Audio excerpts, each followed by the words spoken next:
Sitting with Kelowna Mayor Tom Dyas. Tom, again, welcome and thanks for the time, as usual. Wayne, thank you, and thank you for your time also. Busy time in the city over the last number of weeks, a number of issues to get to. I want to start with Kelowna Springs. The city has engaged in a land swap with Den City Developments, where the city will take over the actual golf course property. How did that come about? Through discussion.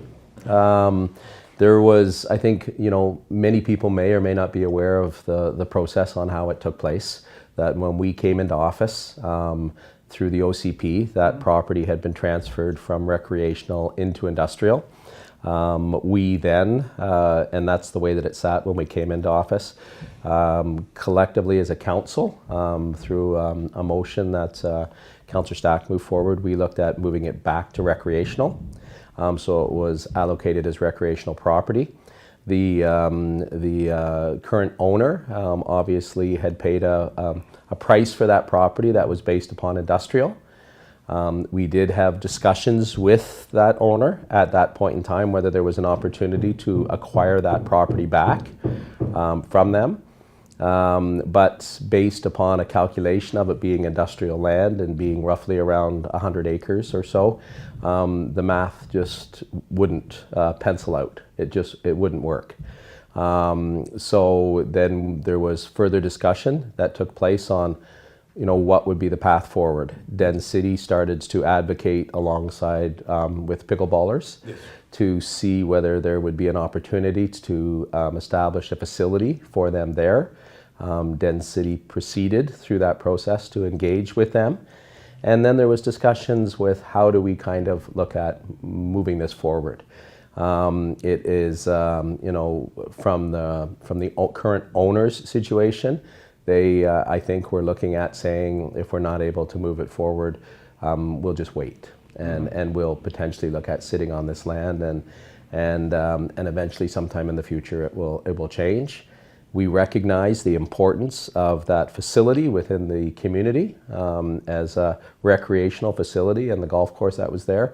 And so there was discussion back and forth and looking at trying to find an equal ground to land at. Some would say that the development application, which is sort of tied to all of this, as you've just alluded to, with the city being a potential owner of the golf course property, that it would make the path forward, City Council's decision on the industrial development a little easier to do, considering that it's tied with city ownership of the golf course. Yeah, I mean, it's tough to speak for all of council's views right at this point in time on what they're looking at, but it's a consideration.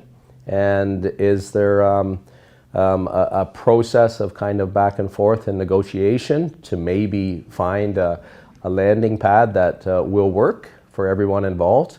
This situation allows that if it was to move forward, it would preserve that section of the golf course. It would preserve the ponds. It would preserve 9 kilometers of kind of interconnectivity with regards to walking areas.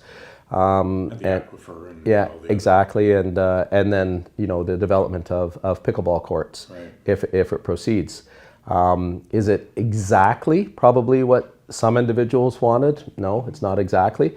And is it what some individuals wanted? So it's kind of, when we get into this situation, I don't think any of us really wanted where the proponent or the landowner realized that nothing was going to happen and they were just going to, let the property just sit. And the one nice thing we heard in discussions with Ian Robertson, who owns the golf course business, is that they have a lot of interest from the golfing community this year. A lot of people that hadn't golfed in a while. A walkable 9-hole course. It's a 2-hour day.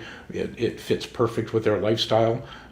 They brought a lot of new people out that they hadn't seen in years, and they still had over 40,000 rounds at a 9-hole course that people said people won't use. Yeah, and again, this is just a personal part of it because I do enjoy the game of golf. There are a lot of times that, my time will not allow me to maybe golf all 18. So, I think there's many comments that the perfect would maybe be a 12 or something along those lines. But the idea of, taking 4 hours out, by the time you're an hour ahead of time, you're a couple of hours in the game of golf, and then you're maybe an hour afterwards just kind of, having discussions of the game.